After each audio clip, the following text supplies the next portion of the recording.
Mis hermanos, qué alegría y qué bendición volvernos a ver, no porque no nos hayamos visto, simplemente quiero celebrar con ustedes este nuevo año, año de bendiciones, año de propósito, año de muchas palabras bellas que el Señor tiene para ustedes y sus familias, sus hogares, sus hermanos, todo aquel que les rodea, que sea una bendición para ustedes porque este es el año de la bendición. Así que quiero empezar este podcast con este texto bíblico. Isaías 61. El Espíritu de Dios está sobre mí, porque Dios me eligió como te eligió a ti y como eligió a muchas personas, y me envió para dar buenas noticias a los pobres, para consolar a los afligidos y para anunciarles a los prisioneros que pronto van a quedar en libertad. ¿De qué te tienes que liberar hoy? ¿Y cuáles son esos obstáculos que no te permiten disfrutar el día a día, la vida que es tan bella, la vida que simplemente la dejamos pasar por los rencores, por los problemas, por las situaciones? Dios también me envió para anunciar, este es el tiempo que Dios eligió para darnos salvación y para vengarse de nuestros enemigos. Dios también me envió para consolar a los tristes, para cambiar su derrota en victoria y su tristeza en un canto de alabanza. Qué maravilla tener hoy este encuentro 2026 y empezamos un año con nuevas fuerzas, como las alas de las águilas, y queremos bendecirlos en este día con un invitado de honor, un invitado de verdad lleno de la gloria del Señor, y es una bendición para mí porque somos muy contemporáneos. Entonces es una bendición para mí poderlo tener en esta tarde, mañana, noche, que tú lo puedas disfrutar. Hermanito, muy bendecido día, bendecida noche, bendecida mañana, porque son muchos los oyentes que nos verán en cualquier hora del día. Te presento y los presento Juan Bedoya. Rochi, Dale, dale. muchas gracias. Soy Juan de Jesús Bedoya Betancur y me alegra mucho estar en este podcast con la comunidad Sembradores, contigo, mi querida Rochi, aquí hoy recibiendo bendición y hablando de lo que Dios hace en nuestras vidas. Amén, mi Juanchis. Para todos los oyentes es una gracia y es una bendición podernos comunicar con Juanchis, así le digo, porque somos historia de vida en el Señor, no solamente, sino como amigos. Hemos visto momentos importantes en nuestra vida y qué rico poderlo compartir con ustedes, qué rico poder tener este podcast lleno de la gracia, pero también de la fraternidad, de la armonía que implica una entrevista, implica una relación en este momento, en un diálogo orgánico, en un diálogo tranquilo, en un diálogo de dos amigos. Así es, incluso qué maravilloso poder utilizar nuestra historia para que otras historias se dejen moldear por el Espíritu, para sentir que a pesar de los años y las circunstancias, Dios nos sigue eligiendo con un propósito y con una misión. Pues entonces vamos a comenzar, porque el tiempo es oro. Bueno, mi Juanchis, ¿dónde comenzó tu historia? ¿Cómo fue tu infancia? Muchos, yo no conozco, por ejemplo, esa historia, siendo amigo. ¿Cómo ¡Wow! comenzó tu historia y tu niñez? ¿En dónde? ¿Dónde naciste? ¿Cuántos hermanos? Bueno, cuéntanos un poco de ti. Bueno, Juan de Jesús Bedoya Betancur es de, Ave con- María, por Dios. es de contexto paisa, muy bien. Por ende, nací en Medellín hace muchos años. De una familia tradicional paisa, de principios y valores de misa dominical, de sacramentos, de rezar el rosario, de valores tradicionales, los cuales son muy importantes en la consecución de recoger frutos espirituales. Y también, enseguida voy a empatar, porque eso me llevó a una opción también de vida en un momento determinado, como lo es ahorita. Esta familia, papá, mamá, con 8 hijos, O sea, Como buen paisa. nosotros no llegamos a 22 como son las familias paisas, pero llegamos a 8. Y tener 8 hijos en una familia es de lucha, De valientes. de valientes, de recibir los sacramentos con la familia, de ponerte la ropa heredada de los hermanos, de todas las cosas que en las familias se tienen, pero creo que una familia bastante valiosa, de unidad familiar, hermanos luchadores, con un amor maravilloso de dos papás que no fueron preparados para ser papás, pero que lo hicieron con toda la responsabilidad y todo el cariño y el amor, y que estoy agradecido por eso. Y en ese contexto paisa fui abriéndome a la vida. Estudié en una escuela que se llama, bueno, porque todavía está ahí, a la cual voy todavía, se llama Epifanio Mejía. Hice mi primaria, fui un chico destacado por la parte académica, fui becado. Y además de eso, consentido por los profesores, tanto que me Ujú, trajo problemas, ¿no? Porque ujú. muchos compañeros a veces decían, eres el preferido, y no les gustaba como demasiado. Pero un chico muy normal, de juegos en las calles, como lo hacíamos en esa época, eh, con ida a la experiencia dominical de Eucaristía, con experiencia de poder crecer en el amor familiar. Bueno, estudié allí. Vamos a detenernos en tu infancia, niñez. ¿Cuál es el recuerdo más bello que tú recuerdas en tu niñez o en tu infancia? Bueno, un recuerdo, a pesar de que aquí me permito decirles, cuando tenía 14 años, tuve un accidente, Ujú. un carro en una avenida en Medellín, en Las Vegas, me, me, me cogió, me elevó 20 metros y tuve un accidente. A ese accidente yo le adjudico un poquito que haya perdido la memoria de mi infancia. Sin embargo, he tratado de reconstruir con la experiencia de mi familia, Ujú. y he vivido momentos con ellos experimenté.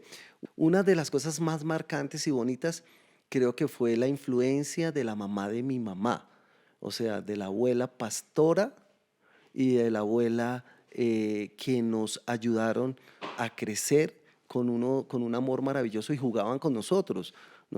La mamá de mi mamá se llamaba Carlina.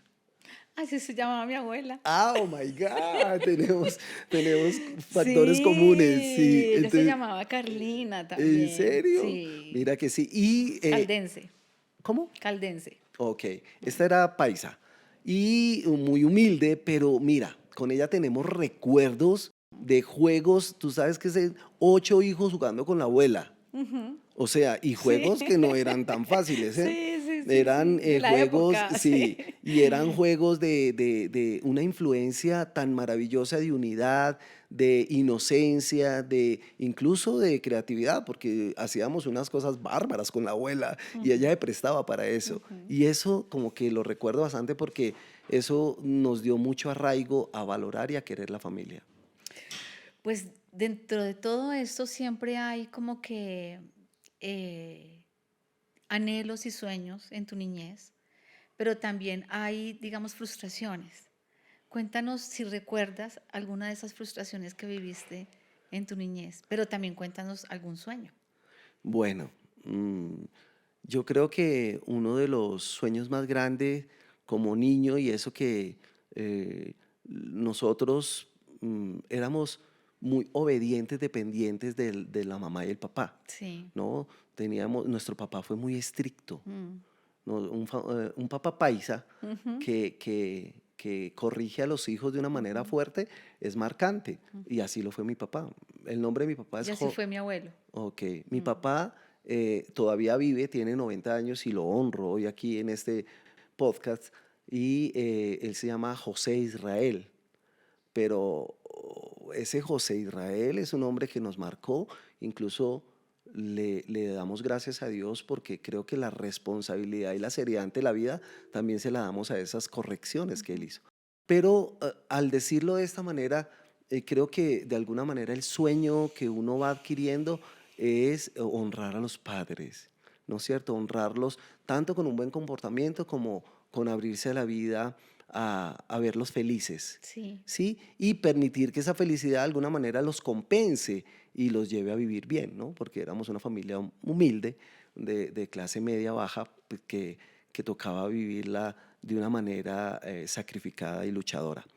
Y creo Una que familia colombiana como como muchas. todas, Sí, como todas las cafeteras, incluso sí, voy a hacer lo que tenía que ir, salir a trabajar para subsistir, para estar unidos, para tener salud, y todo eso lo vivimos dentro de las dinámicas de la familia. ujú, Y una de las frustraciones más grandes, yo creo, recuerdo, que hace parte de la historia, que yo ya había nacido, y es que nosotros teníamos una comodidad y una solvencia, un poco, teníamos carro, teníamos casa, teníamos tienda, y resulta que mi papá negoció todo eso por una tractomula, y eso generó una quiebra impresionante porque perdió la tractomula y perdimos todo lo que teníamos, la seguridad, volver a empezar casi de cero. Entonces, esa fue sí. una realidad bastante fuerte que tocó de alguna manera resignificarla y volver a surgir. Aquí nos damos cuenta de cómo las decisiones definitivamente tienen que ser un filtro de discernimiento, ¿no? Y que esas decisiones no afecten el entorno, la familia o la persona, porque hay decisiones buenas como hay decisiones que son aprendizajes, en este caso como lo que viviste. Incluso, te digo algo, mi Roche, mi mamá siempre le recriminó a mi papá porque Claro, no, pues acuérdate que estamos hablando de una época machista sí, sí, donde el sí, hombre sí, sí, tomaba las decisiones y la sí, mujer solamente obedecía, sí. y él no consultó con mi mamá. Ay, qué duro, Entonces mi sí. mamá siempre le recriminó de alguna manera, y creo que fue también una circunstancia que pagamos todas las consecuencias. Pero como tú dices, es algo que ahora no puede suceder porque tiene que ser todo consultado, todo dialogado, Ujú. todo discernido. ¿Qué edad tenías ahí? Era re pequeñito, Chiquitico. sí, Ujú. pequeñito, 3 años, 2 años, era muy, muy chiquis.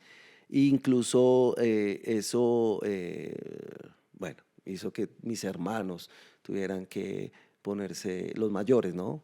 A trabajar y todo lo Qué cosa. duro, sí. Bueno, ¿qué momentos importantes formaron tu carácter? Bueno, mi Rochi, creo que la vida toda es un moldearlo profundamente, ¿no? Y momentos específicos, creo que la misma experiencia familiar moldeó mi carácter. Eh, Mi papá lo moldeó con, Vara. con vara, con vara, mi papá y mi mamá, Vara y chancleta. porque era curioso, mi mamá era la mujer que estaba siempre con nosotros, pero mi papá era el que llegaba y ponía el orden, ¿no? Mi mamá le decía, tal se portó así, entonces nos corregían. Ujú. Y eso que a mí me tocó la parte más suave, porque yo soy de los menores, ¿sí? Ok, Yo soy el antes del último. ya, sí. Entonces, los dos últimos Son más consentidos. Ujú, somos más consentidos. ujú. A mí, por ejemplo, a mis hermanos, yo me acuerdo, voy a decir una confidencia aquí, y es que mi papá alguna vez los corrigió con plan de machete, hombres y Uy, mujeres, qué y duro, les sí. dio con plan de machete. Ujú.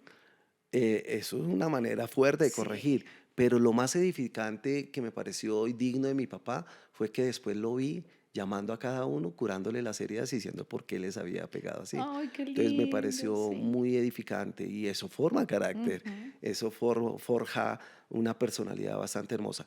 Yo creo que a mí me influyó demasiado mi mamá y mi papá en el fortalecimiento de mi personalidad y mi carácter, y de alguna manera uno ser paisa también va forjando esa, dentro del contexto, ¿no? Personalidad El emprendedora, ADN. luchadora, salir adelante. Pues tanto mi Rochi que yo mismo me busqué mi colegio donde iba a estudiar, yo mismo me matriculé, yo iba y compraba las cosas, o sea, no tuve que hacerlo ni con mi papá ni con mi mamá, yo mismo lo fui y lo hice, estudié y escogí una carrera media diversificada en mi bachillerato, que era la más difícil, la química industrial.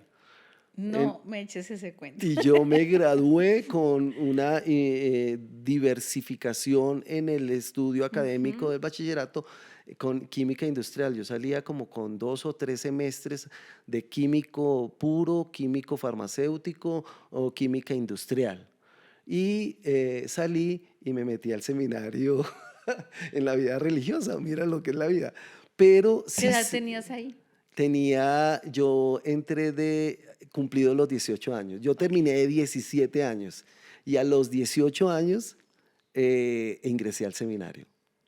Pero en esa época de mis 17 años, mi vida de juventud la marqué con 3 elementos. Te los voy a decir porque eso también me forjó el carácter. Ujú. Uno, lo académico. Yo era impresionantemente buen estudiante, soy buen estudiante. Yo Sí, eres nunca, muy buen estudiante. nunca perdí un examen, por ende nunca perdí una materia. Ujú. ¿Ok? Y en una modalidad muy difícil académica, que era la química industrial. Nosotros veíamos química orgánica, química inorgánica, química procesual, química industrial y además de eso, física. Y teníamos que aprendernos las fórmulas químicas de todos los productos, Wow. de todas las cosas. Era difícil. Ujú. Eso me forjó. Segundo, la vida pastoral y evangelizadora. Yo todo mi bachillerato me vinculé a la propuesta parroquial y aquí me vas a dar razón. Había un párroco de esa parroquia que era de los agustinos recoletos y él se llamaba el padre Gonzalo. No recuerdo bien el apellido, pero él tenía una modalidad y él ponía a todos los jóvenes a trabajar con arte, música, danza, teatro, competencias deportivas, folclóricas en la parroquia. Qué Y la lindo. parroquia Claro, era viva. era llena Sí, de de jóvenes, jóvenes claro, y eso me vinculó claro. a los procesos pastorales por una metodología de un sacerdote que Ujú. también me forjó. Y la tercera era la deportiva. Yo fui gimnasta olímpico porque gané el, Impresionante. lo que llamaban los intercolegiados, que es el encuentro intercolegios de gimnasia. Entonces, el campeón pasaba a la Liga Antioqueña de Gimnasia Olímpica y yo tuve esa disciplina, entonces eso también me forjó mucho. Entonces, eran mis 3 elementos, lo académico, lo pastoral evangelizador y lo deportivo, con exigencia de alto rendimiento. Bueno, hay cosas que obviamente tenía yo clarísimo en tu vida. No sabía lo del accidente, por ejemplo. Bueno, entonces forjar del carácter, ya tienes 18 años, todos esos tres aprendizajes que nos estás diciendo en tu vida, lo deportivo, lo del arte y lo académico, ingresas a un seminario porque tu mente, tu corazón tenías o tienes la vocación de servicio, del servicio al Señor, ¿cierto? En ese orden de ideas, ¿cómo esas tres áreas tan importantes en tu vida, al ingresar a un seminario, las manifiestas o las vives o las dejas atrás? ¿Cómo es eso? No, incluso algo curioso y es que cuando vivo mi proceso de discernimiento vocacional, también tuve un asesor bastante, que fue el padre José Carvajal, Agustino Recoleto, que marcó también nuestra existencia, porque él nos llevó al descubrimiento en medio del deporte, de lo académico, de la vida juvenil, a un despertar vocacional, que fue bastante fuerte, era con mucho discernimiento. O sea, cuando Pero perdóname, yo hago esta pregunta también para que dentro de todo me la respondas.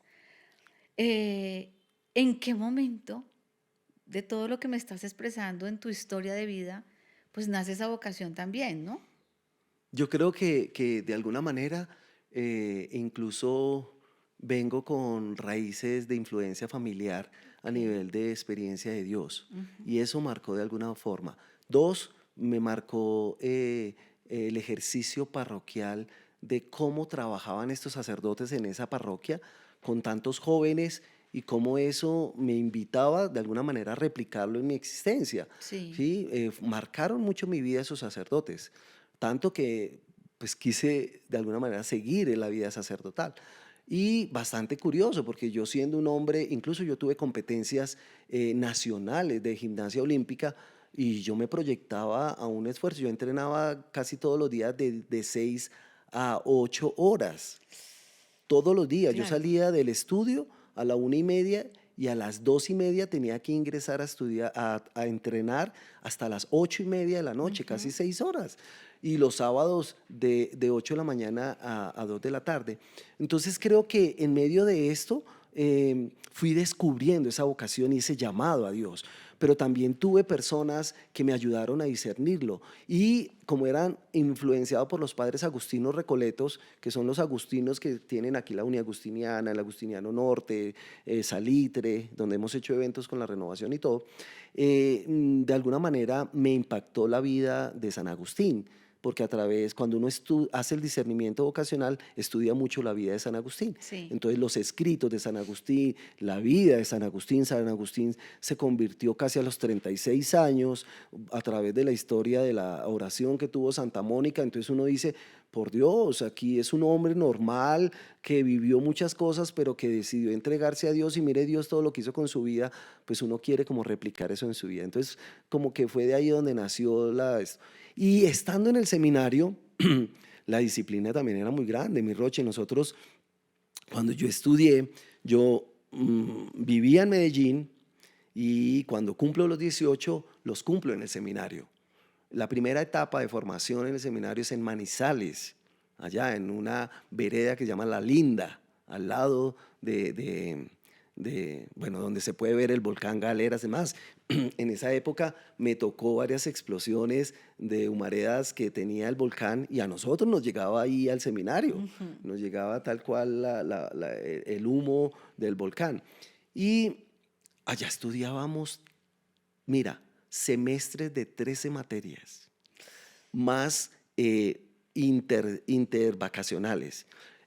Ese intervacacionales fue el que me hizo conocer al padre Rafael García Herreros en el año 1992, antes de morir, Ujú. porque vine a Bogotá en esa última etapa. Yo empecé en Manizales, viví 2 años de formación, después pasé al desierto de la Candelaria y fui monje un año, porque nosotros tenemos vida religiosa y allá se vive lo que se llama Ujú. la etapa noviciado. Y después pasé a Bogotá. En Bogotá hice la teología y estudié 2 años. Allá conocí al padre Rafael García Herreros cuando me llevaron a hacer un curso en Lumen 2000 de medios de comunicación, ¿sí? De utilizar la tecnología, los medios de comunicación para evangelizar. Y ahí conocí al padre Rafael García Herreros, 1992. Ah, ok, ya estoy dando fechas. Sí. Uy, mi Juanchis, mucho que contar, mucho que contar. Será por los años que Sí, tenemos. seguramente. Bueno, mi Juanchis, eh, en todo ese proceso vocacional, ¿qué pasó? Porque no eres en este momento sacerdote. Bueno, fue algo curioso, mi Rochi. Yo fui juicioso. Yo fui Fui juicioso. juicioso hasta los 18. No, No, no. Fui juicioso en el seminario. Incluso allá uno no lo reciben si tú pierdes una materia. O sea, sí, ahí eso, la la disciplina es exigencia. intensa. Académicamente fui genial, hice incluso mi tesis de filosofía, fue sobre el libro La Beata Vita de San Agustín, La vida feliz, y fue maravilloso, lo hice con un compañero que ahorita es sacerdote. Mi noviciado fue hermoso. El noviciado es, aquí les lanzo para que conozcan y busquen el desierto de la Candelaria en Boyacá, Ráquira, un convento que Ujú. tiene más de 500 años, fundado en 1588, cuando la Orden de San Agustín sufre un desprendimiento y en 1588 se vienen varios sacerdotes agustinos y fundan aquí una rama de los agustinos que es los Recoletos, que es diferente a los de Unicervantes y los de la OSA. Entonces, allá vivo también un año y como monje, monje es hábito de monje y en oración constante y toda la cosa. Cuando llego a Suba, que el teologado era en Suba, aquí en Bogotá, yo empiezo a descubrir que Dios me llama en una experiencia diferente al sacerdocio.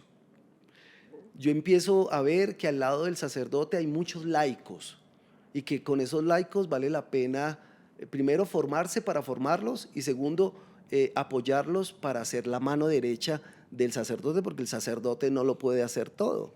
El sacerdote incluso no llega a lugares donde un laico llega, y yo empiezo a sentir ese llamado.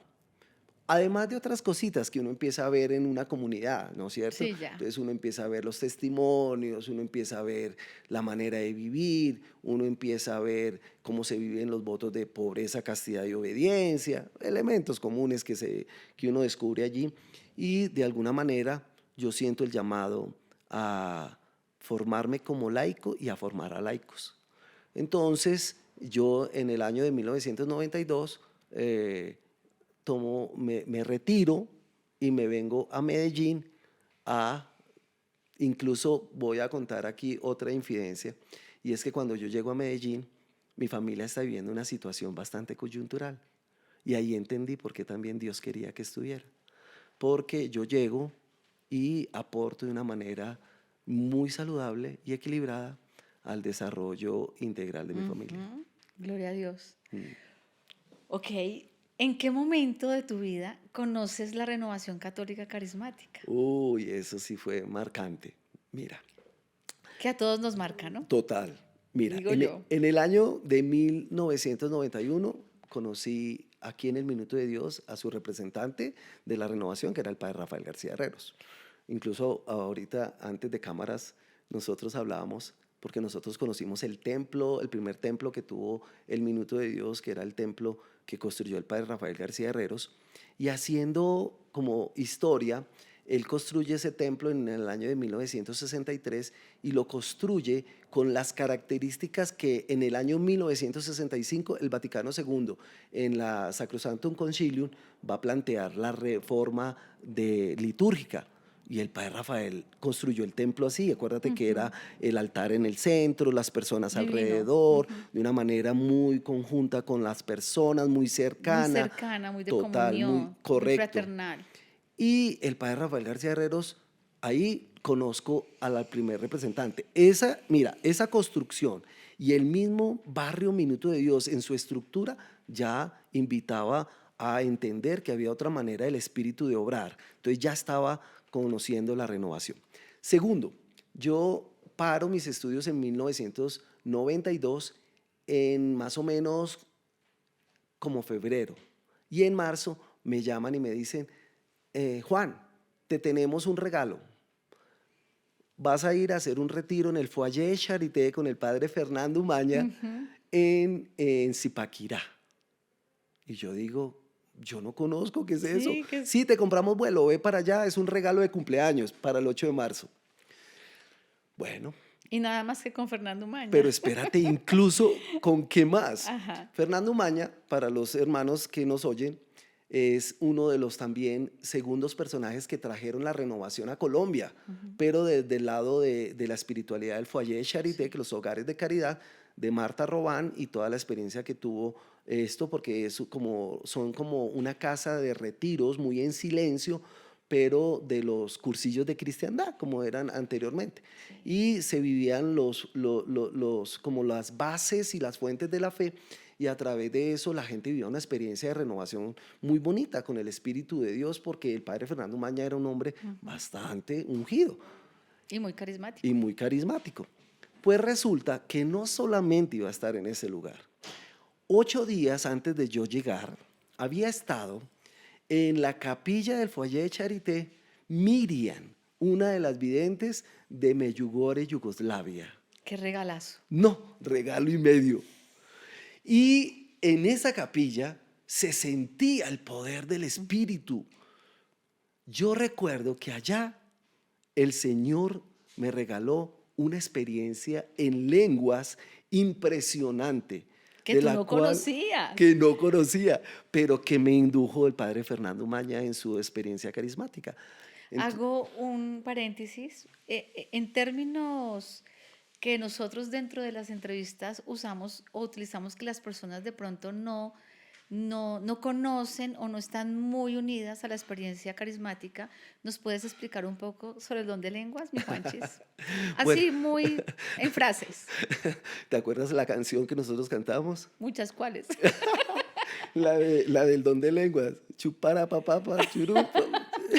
Bueno, el don de lenguas es una experiencia que regala el Espíritu dentro de la renovación carismática, Y que otras espiritualidades correcto, también. que se permite una experiencia de alabanza, como lo dice San Pablo. San Pablo lo certifica en las cartas, y es una experiencia de alabanza tanto personal como también comunitaria.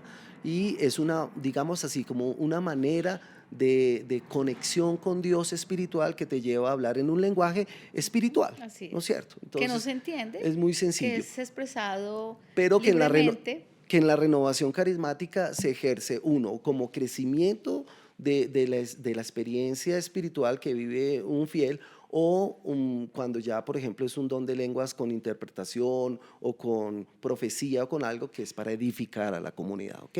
Pero es una manera de alabar a Dios Ujú. que se hace dentro de un nivel de crecimiento espiritual. Entonces, allá yo, pero lo curioso no es eso, Rochi, sino que viví una experiencia grande, y era que en todo el camino de regreso de Zipaquirá, Bogotá, Medellín, yo tenía la lengua enredada Claro, estaba con así. una alabanza que yo no podía detenerme. ¿Y quién Y te explicaba eso? correcto. Por favor. Y ahí creo que fueron inicios maravillosos de la renovación, cuando uno ya empieza a leer la historia de Ujú. la renovación, 1967, empieza Sí. a relacionarse de por qué es que se dan esos Bueno, pero signos. es que estamos, digamos que muy contemporáneos, porque la experiencia igual también yo la viví, pero en mi experiencia personal, uno no sabe, digamos que todo lo que uno vive interiormente, cómo se come, cómo es que está esto, cómo se vive esta experiencia del don de lenguas. Ahí durante todo ese proceso que tú decías del transcurso del transporte, ya estando allá en Medellín, o donde estabas en Manizales, ahí estabas No, en ahí estaba en Manizales, Medellín. en Medellín, bueno, ¿cómo empezaste a moldear o a que el Señor dejarte moldear en el carácter? Porque es que viene con todos los juguetes y uno no sabe cómo manejarlo. Bueno, pues curiosamente, cuando yo regreso a Medellín, regreso como un civil normal, Sí, ¿no? claro, Como un ya civil habías normal. renunciado A, al al seminario, seminario, sí. ok. Ya estaba, acuérdate que me O sea, habían cuando dado fuiste como al regalo. Fallé, ya estabas, Sí, ya, ok, llevaba como 2 meses. oye, ok, Llevaba 2 meses sí. de más o menos haber parado la formación en la teología de los agustinos. Y cuando yo llego a Medellín, ¿te recuerdas que yo te dije que yo sentía un llamado de formación de laicos? El Señor me pone un proyecto en el corazón, y es, bueno, obvio, primero investigar sobre la renovación. Entonces yo llego a Medellín a buscar a las autoridades que están en ese tema. Y va la tercera persona a la cual la renovación llegó a Colombia. O sea, ahí todavía no nos conocíamos, No, claro. no. Incluso fue curioso porque yo llego y busco a los siervos del Espíritu Santo, como Monseñor Alfonso Uribe Te Jaramillo. ubicaste bien. Correcto. Total. Total. Entonces, él era la autoridad. Tercera persona, ya les he hablado de uno en Zipaquirá, bueno, el primero en Bogotá, el padre Rafael García Herrero, segundo en Zipaquirá, que es el padre Fernando Umaña, y ahora el tercero, Líderes Monseñor espirituales muy Alfonso Uribe fuertes. Jaramillo, correcto, que marcaron la renovación, Ujú. y que de alguna manera, incluso Dios me dio la posibilidad de ir al encuentro de sacerdotes que hacía Monseñor Alfonso Uribe Jaramillo, donde iba el padre, todos los sacerdotes y todos los se forjaron allí en la Ujú. parte de la renovación. Entonces yo empecé a buscar y empecé a hacerlo. Los seminarios de vida en el espíritu, la efusión en el espíritu, seminario de iniciación, de crecimiento, de sanación, de liberación, de todo lo que, porque los siervos del Espíritu Santo tienen una fuerza. En medio de eso, yo sentía un llamado grande a formar una comunidad de laicos. Entonces, yo empiezo a trabajar en una empresa. En ese entonces trabajé en una de las empresas de cadena multinacional de almacenes Éxito, que en ese entonces era dirigido solamente, fundado y dirigido por los Toro, y yo voy a trabajar en el tercer Éxito que se formó allá en Medellín, y trabajé 4 años. pero en medio de esos 4 años yo sigo una búsqueda incesante de experiencias laicales porque Dios me llamaba a una experiencia laical. Entonces, ¿qué hago? Mira, lo que podría hacer una persona que Cuando quiere Dios discernir el llama, nada Espíritu. que hacer. Entonces empiezo a conocer. Entonces conocí a los siervos del Espíritu Santo. Conocí el foyer de Charité. Conocí los focolares con Chiara Lubick. Conocí la Casa de la Misericordia, que eran experiencias de laicos también que forjaron una espiritualidad. Conocí, bueno, varias experiencias, el catecumenado. Estuve en todas las convivencias del catecumenado. O sea, ¿te diste cuenta que el laicado definitivamente es una comunidad donde vale la pena uno invertir Y que, espiritualmente? correcto, y que también Dios en el amplio y ancho mundo de la Iglesia Católica determina unos carismas con unas comunidades en movimientos laicales en las cuales los laicos crecemos. Sí. Entonces, mira, pero mira lo que Dios estaba forjando. Dios me permitió a mí tener ese recorrido por todos estos movimientos laicales porque quería que yo formara y Y fundara te una quedaste con el más comunidad loco. laical. Correcto. Entonces, resulta que por allá en 1995, el padre Diego Jaramillo llegó al Minuto de Dios a abrir una casa de talleres en uno de los barrios que habían allá. Y yo tenía un ministerio de música en Medellín, ministerio de música y de danza. Y ahí Pero eran de como, danza de danza, folclórica, de no, no, danza. danza carismática, porque empezamos como a tener la experiencia dentro de la renovación de Medellín. Yo empiezo a pertenecer a la experiencia de la renovación. Incluso yo, de alguna manera, ejercí cargos de gobierno en el Consejo de la Renovación de Medellín y estuve como miembro vocal y también fui coordinador del servicio artístico. Ahí entro a ser parte porque, bueno, la renovación vivió momentos muy fuertes que de pronto a ti te tocaron, y es que acuérdate que hubo una crisis en Medellín bien fuerte a nivel de una junta de la renovación que estuvo durante más de 20 años vitalicia y que el obispo pidió un pastoreo de acompañamiento para transformar eso. A mí me tocó esa época. Entonces yo hago estas experiencias laicales y encuentro al padre Diego y le presento al padre Diego una propuesta de formar una comunidad de laicos. Y el padre Diego me da luz verde, me acoge dentro de la espiritualidad budista carismática y me dice, yo soy su papá, Sí. y me da la posibilidad de formar a Magnífica. 1996 más o menos. Magnífica, empezamos ahora, ese proyecto, yo esos 4 años, 92 al 96, yo estuve con laicos orando y formándome y discerniendo la conformación de Magnífica. Entonces era una experiencia maravillosa porque era muy carismática. Yo me acuerdo que yo me iba para el apartamento de uno de los apartamentos de mi tía y allá hacíamos unas vigilias de oración tan fuertes, mi Rochi, de experiencia como las primeras comunidades carismáticas, como lo hizo la renovación en 1967. Eran experiencias donde incluso teníamos semanas santas de ayuno completo hasta el sábado santo, que hacíamos en plena oración carismática. Entonces, orábamos en comunidad porque yo me quedaba con ellos en el apartamento toda la semana e íbamos a los actos litúrgicos a las parroquias, ¿no es cierto? Y era una experiencia maravillosa. Pero volvíamos a la comunidad y hacíamos como experiencias de réplicas de esas experiencias eclesiales y vivíamos algo maravilloso, de lavarnos los pies los unos a los otros, de compartir la cena, de replicar cada uno de los momentos del triduo pascual. No, era algo maravilloso y todo en una experiencia carismática poderosa, poderosa, poderosa, ungida de tener manifestaciones del Espíritu. Yo recuerdo, solo fue una vez que conocí la comunidad Magnífica y conocí unas grandes empanadas que hacía la comunidad Magnífica, crocantes, ricas, paisas, deliciosas. Y lo que recuerdo es la pasión con que tú empezaste la comunidad? Bueno, de hecho desde siempre has tenido pasión por el arte, pasión por la vida en Dios, pasión por lo que vives, por lo que haces, pasión académica, eso sí lo tengo clarísimo, pasión por el deporte, también lo tengo claro. Y esa experiencia que yo vi, había una pasión intensa. Obviamente que ahí estaba la gracia de Dios y el Espíritu de Dios, pero también habían muchos jóvenes. Esos jóvenes apasionados, esos jóvenes que querían avanzar, que querían hacer comunidad. ¿Qué pasó en ese Bueno, proceso esa fue para hacer el cierre ahí? Ok. Bueno, esta experiencia cuando nace dentro de un elemento y es que como yo ya tenía herramientas teológicas, entonces yo continúo en mis estudios de teología y me gradúo como teólogo de la Universidad Pontificia Bolivariana, tanto que por ser tan buen estudiante me ofrecen la pasantía de la maestría y estudio la maestría en teología.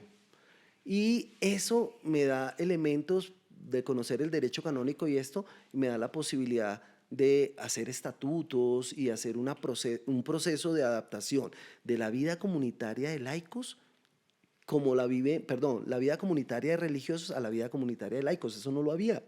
Incluso en la renovación tampoco. Yo era, creo que una de las únicas comunidades en Colombia de la renovación que tenía un estilo de vida, no era de alianza, de vida. Yo vivía con jóvenes y esos jóvenes eran en doble sentido. Unos que vivían internos, que eran los que fortalecían el espíritu fundacional, que tú conociste, a Ramón, Sí. Yorladi, Margarita, toda esta gente que vivió conmigo, Eliana, bueno, todos ellos, y un grupo de externos que eran aquellos que estudiaban, que estaban con sus familias, pero que venían y recibían formación. Pero esta comunidad tenía un énfasis muy fuerte a nivel artístico. Sí, muy Sí, fuerte. tú lo sabes Sí. que incluso nos convertimos en un referente a nivel de música, fuimos inspiradores de muchas comunidades que hoy están en la renovación trabajando con el arte y el ejercicio artístico carismático.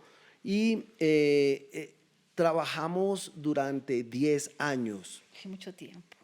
Y en esos 10 años tuvimos una experiencia fuerte, pues obvio, éramos una comunidad fuerte, estable dentro de la renovación carismática, por ende participamos en todos los eventos que hacía la renovación a nivel de Colombia, estuvimos en muchos conaljos, en muchos juancas, en muchos encuentros de servidores aquí en Bogotá, que en ese En uno entonces nos eran así, ahí todos nos conocimos, conocimos. pero no fue antes, ¿no? Antes de Magnífica sí nos conocíamos en un encuentro nacional de Correcto. servidores, allá En esa participación de en un eventos a pantalón nivel danzando. nacional. Correcto, que yo conocí a Rochi, que era la única que danzaba aquí en Bogotá, Sí. y para nosotros era un referente maravilloso en la autoridad de su ministerio de danza, y que nosotros de alguna manera pues, nos preguntábamos por qué es la única señorita que está danzándole al Señor, y después entrando en detalles que ustedes ya quizás han escuchado la No, no han historia, no lo han escuchado. escuchado, tenemos que hacer un programa Sí, lo solamente vamos a frente a hacer. eso.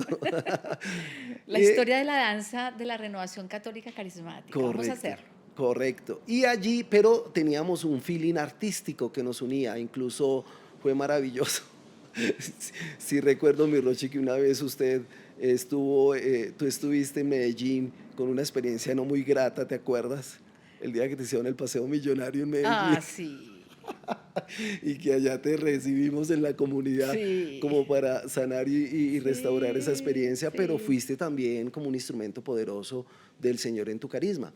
Y estos chicos, yo creo que fuimos unos, bueno, hay que decir una cosa, después de los 10 años, resulta que ya estamos hablando de una experiencia de cargos de gobierno en la renovación, de cargos de servicio en la renovación, de autoridad en el ejercicio carismático, cantando, danzando, actuando, porque nosotros no solamente éramos una comunidad de danza y de música, sino que también hacíamos teatro, hacíamos artes plásticas y todo esto lo ofrecíamos en procesos a ministerios. Entonces se vinculaban niños, jóvenes y toda la cosa.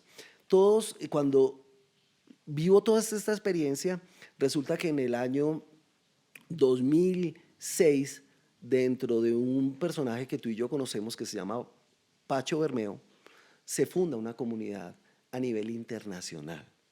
Esa comunidad es una comunidad que se llama Fraternidad Internacional de Predicadores Kerix. Y Pacho, que era líder de la renovación en la Secretaría Juvenil en la parte latinoamericana, ¿te acuerdas? Entonces Pacho forma esa comunidad y nos llama a ser cofundadores. Entonces nos llama a varios países. Entonces llama a Colombia y ahí caí yo. Incluso ahí está también Víctor y algunos de los líderes que tú conoces.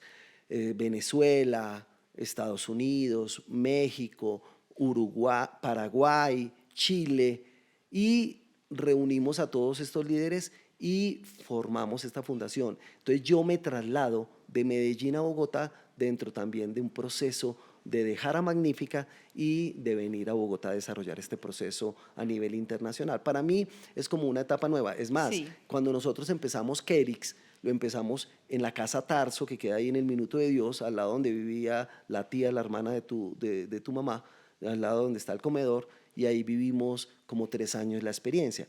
Estos jóvenes, ¿qué pasa? Mira, pasaron muchas cosas. Ellos trataron de sostener Magnífica, entonces siguieron. Eliana, Ramón, todos ellos siguieron trabajando. Incluso yo me acuerdo que en esa época trabajaron mucho con el padre Mario Maca de los Palotinos, porque ellos tienen el carisma de orar por los laicos y motivarle el espíritu de los laicos. Y nos fuimos para ellos. Ellos estaban allá en el centro de Medellín, en la Avenida Oriental, y allá se van los que quedaron en Medellín y empezaron a hacer las reuniones y los encuentros hasta que la gente se fue yendo. Sí. ¿Sí? Entonces El ciclo. la comunidad se disuelve, pero también se convirtió, mutó. Yo diría que mutó en la inspiración de muchas comunidades como la de Juan Manuel, comunidades como Chaday, comunidades que se forjaron y que se formaron en Magnífica y que luego formaron sus comunidades. Entonces, para mí es una mutación. Y también tuvimos, por ejemplo, le ofertamos a la Iglesia Católica vocaciones. Entonces, tuvimos, por ejemplo, religiosas de clausura, de monjas carmelitas. También Yorlai se fue para la Ave María, donde la Madre Alicia, y se convirtió en monjita, tiene votos superiores, de voto religioso a nivel de O consagrada. sea, le empezó la gracia de Dios a derramarse en otras, no campos, sino en otros lugares donde allí están sirviendo en Como este momento. profesionales Sí, muy, como muy llenos profesión. de Dios, a formar familias, a trabajar, y creo que también eso hace parte del proceso de una comunidad. Bueno, mi Juanchis, vamos de menor a mayor. ¿Cuál ha sido el dolor más fuerte en tu vida? Oh my God. Bueno, Que te ha marcado y que está ahí. bueno, indudablemente cuando uno es un hombre de fe, creo que las experiencias de dolor, no hay experiencia de dolor que no pueda ser resignificada o sanada, cuando uno es un hombre de fe. Sí. Pero nunca me imaginé que fuera tan duro la pérdida de mi cordón umbilical maternal.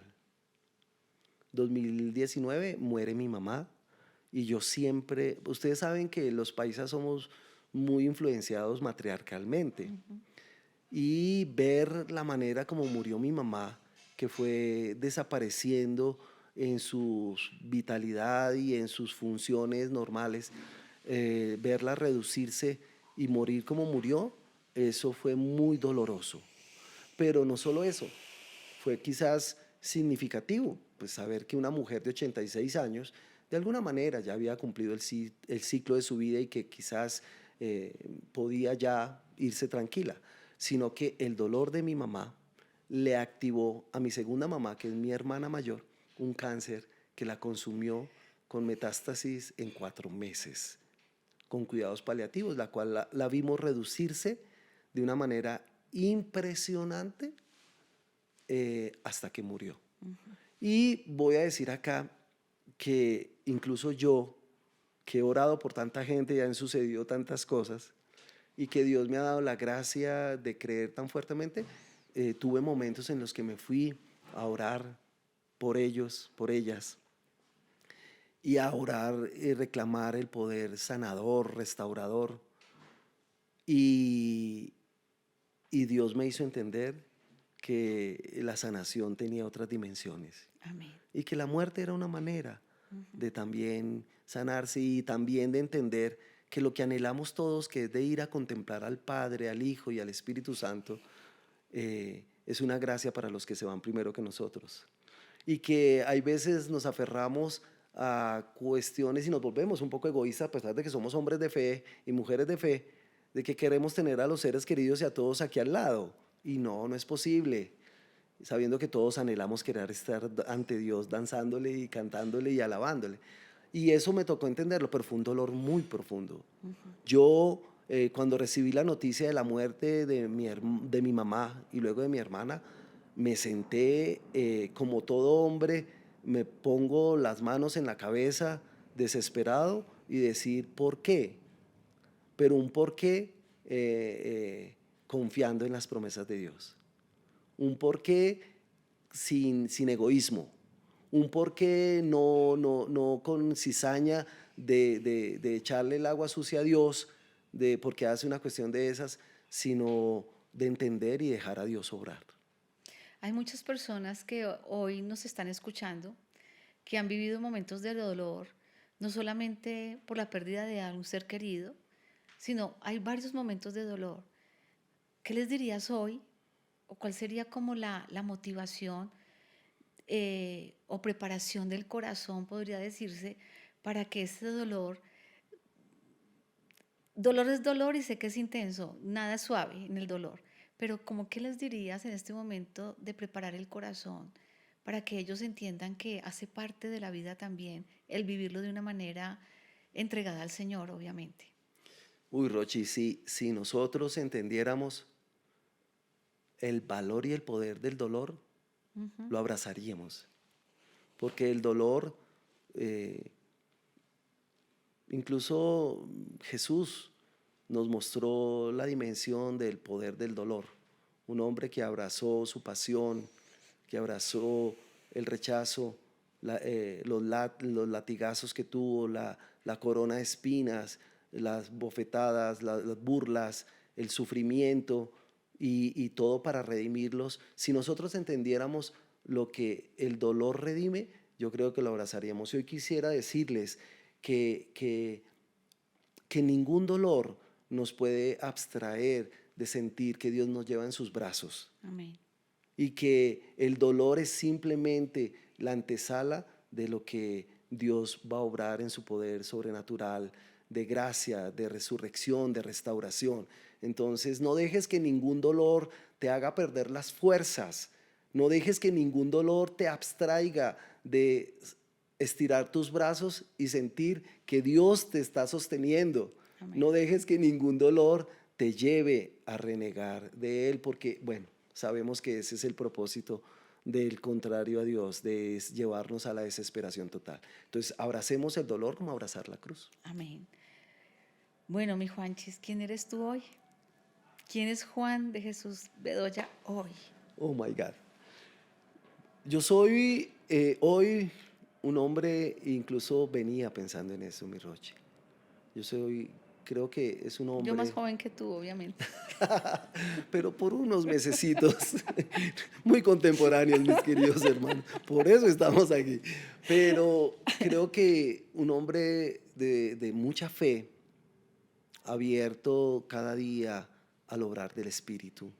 Soy un hombre que confía plenamente en Dios. Si supieran, Sí. si supieran. Yo creo que Dios ha sido mi riqueza, mi sostenimiento, mi vida, y por eso a Él le sirvo. Yo como laico consagrado, de alguna manera he querido incluso hacer la opción de vivir en Dios entregando mis afectos, mi vida, entregando mi ser, entregando mis talentos para la construcción del reino. Yo soy simplemente como un faro en el que Dios pone el lugar del faro en el que, a través del cual Dios con su luz quiere iluminar. Soy un hombre que quiere sostener, soy un hombre que a pesar de todo lo que ha vivido, sabe que es necesario estar de rodillas delante de Dios, porque yo soy de los que prácticamente 2 horas, casi 3 horas, toda mi vida es una experiencia de oración, pero alimento mi vida espiritual a través de la oración, a pesar de que me he preparado en la parte espiritual, he estudiado y me he formado, pero soy un hombre que todos los días está de rodillas, necesitado de Dios.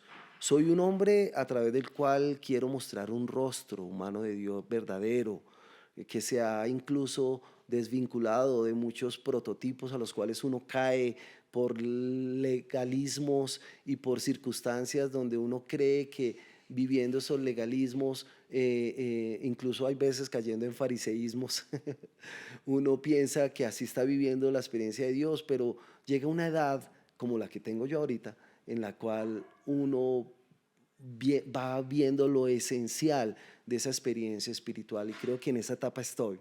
Estoy en la etapa de vivir mi vida interesante a los ojos de Dios Amén. y de servicio a la sociedad, a los hermanos, a la comunidad. Yo actualmente sigo animando muchas comunidades y sosteniendo a muchos artistas.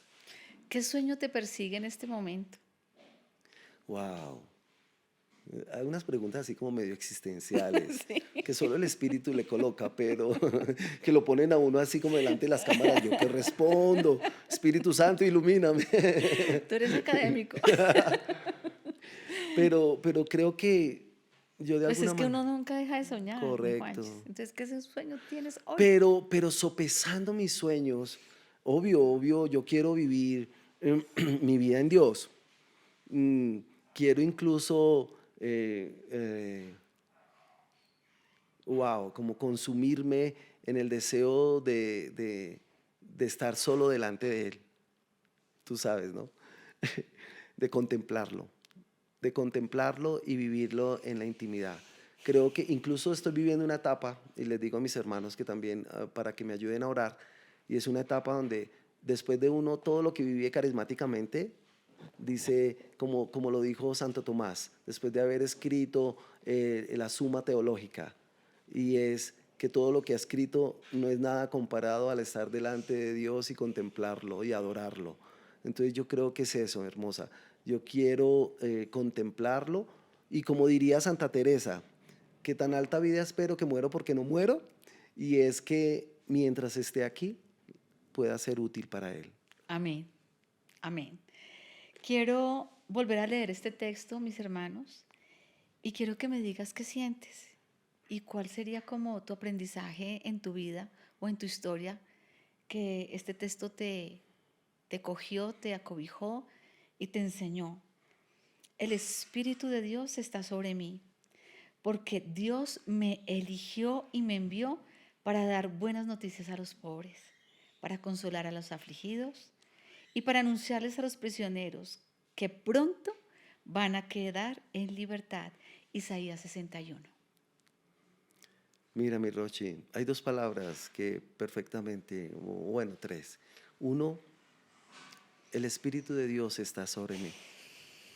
Y creo que esa es una autoridad que solamente, incluso como declarándome como un pecador, porque estoy aquí testimoniando que si no estuviese tomado de la mano de Dios, quién sabe a dónde estaría. Pero estoy aquí porque estoy tomado de la mano de Jesús. El Espíritu de Dios está sobre mí. Cuando el Espíritu de Dios está sobre mí, la naturaleza poderosa de Dios obra y te envuelve para sentir que Él te capacita, que cada día te sigue formando, que cada día, incluso uno de los detalles hermosos es que me ha dado a partir de la fe la capacidad de la perseverancia, porque nosotros sabemos, mi Rochi, que muchos han desistido de este camino. Muchos están envueltos en otros caminos. Nosotros Así tantos es. años en la Somos renovación hemos visto bendecidos. pasar a mucha gente, pero nosotros seguimos aquí de pie o de rodillas, porque estamos de rodillas necesitados. Entonces, el Espíritu de Dios está sobre mí. Segundo, me ha elegido. Cuando Dios elige, incluso por encima de la vocación, porque yo pensé en algún momento que era la vocación sacerdotal. Mira que hay una cosa curiosa, el padre Diego hace varios años me dijo, bueno, mijo, ¿usted qué quiere? ¿Quiere que lo ordene? Me dijo, ¿quiere que lo ordene sacerdote? Y yo le dije, no, pa, porque nosotros le decimos al padre Diego, pa. Sí. Entonces, no, pa, yo estoy llamado y sigo en el mundo laical a trabajar por los laicos. Pero cuando Dios elige, es como Jonás, tú no te puedes esconder. Y esa elección es que Dios pone los ojos sobre ti y cuando Dios te mira con amor, tú bajo ese amor no puedes en ningún momento escaparte. Entonces, eso siento, el profundo abrazo del amor de Dios.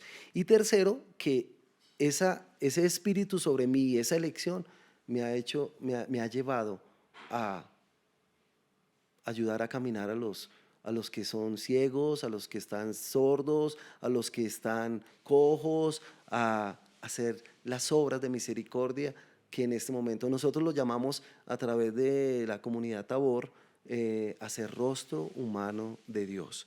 Y creo que esos tres elementos de este texto siguen vivos hoy en mi testimonio. Vamos a hacer el cierre ya con 2 preguntas. ¿Cómo defines hoy el éxito?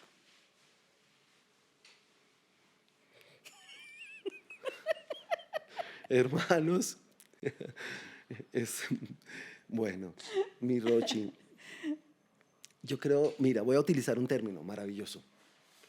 Yo considero, Juan de Jesús, que el éxito lo puedo determinar en Dios un desarrollo humano integral. ¿Ok? Y voy a explicarlo cómo. Cuando la vida se vive en Dios, todas las áreas del ser humano se desarrollan y se potencian en plenitud. ¿Qué quiere decir eso? Y eso lo descubrí incluso con muchas dificultades, hermanos, porque hay veces cuando uno está en la renovación piensa que todo lo tiene que fortalecer el espíritu, pero no, no basta con eso. Eso es solo una de las dimensiones del ser humano. Hay otras. Lo hay la parte profesional, lo hay la parte afectivo, emocional, lo hay la parte de cuidado personal, lo hay a través de el estilo de vida. Cuando tú toda tu vida la desarrollas, incluso voy a confirmarlo con un texto que el Señor nos ha inspirado, mi Rochi, y es Juan 4:24. Dice, y llegará el día en que ustedes me adoren verdaderamente en espíritu y en verdad. Y cuando entendemos ese texto, los verdaderos adoradores es que integralmente toda su vida la postran delante de Dios. Y yo creo que ese es el éxito para mí. No hay ni nivel económico, ni postura social, ni conveniencia, ni ser reconocido, ni nada que te dé el verdadero éxito que nosotros, los hombres y los seres espirituales, entendemos en el plan de Dios. Yo creo que en última instancia el éxito para mí sería vivir plenamente como adorador en espíritu y en verdad para al menos tocar la salvación. Amén. Esta última pregunta es la que siempre hacemos. No sé si la tienes grabada en tu corazón cuando terminamos el podcast. ¿Qué es ser millonario para ti? Wow, millonario es para mí tener el corazón lleno profundamente de cosas y talentos y dones para darle color a la vida. Millonario es el hombre y la mujer que vive las bienaventuranzas. Bienaventurados los pobres de espíritu, bienaventurados los limpios de corazón, bienaventurados los que son perseguidos, bienaventurados los humildes, los sencillos. Para mí millonario es aquel que tiene a Dios en el corazón, en la vida, y que es capaz de crear comunidad, que es capaz de construirlo y vivirlo con el otro, de entablar lazos tan profundos que se responde incluso a las grandes necesidades sociales que tenemos. Millonario es aquel que en sus ojos y en su vida refleja a un Jesús resucitado, capaz de ayudar al pobre, de consolar al triste, de suplir las necesidades que viven los hijos de Dios. Por eso incluso se me viene el texto, cada vez que hiciste una cosa de estas con los hermanos, cada vez que les diste techo, les diste de beber, lo hiciste conmigo. Y creo que ese es un millonario a los ojos de Dios. Un millonario es también un buen administrador. Así es. Administrador de las cosas terrenas. Yo no concibo respetable la vida de San Francisco y es muy profunda. Yo la viví un tiempo cuando empecé Magnífica. nuestra vida era De en austeridad. total austeridad. Sí. Yo dormí en tapetes después de vivir bien y tener una vida normal, pero yo dormí en tapetes, comía lo que una finca me daba. Yo hacía unas experiencias de oraciones tan fuertes que la gente, cuando nosotros íbamos, la gente nos llevaba al mercado y toda la cosa, o sea, era providencia.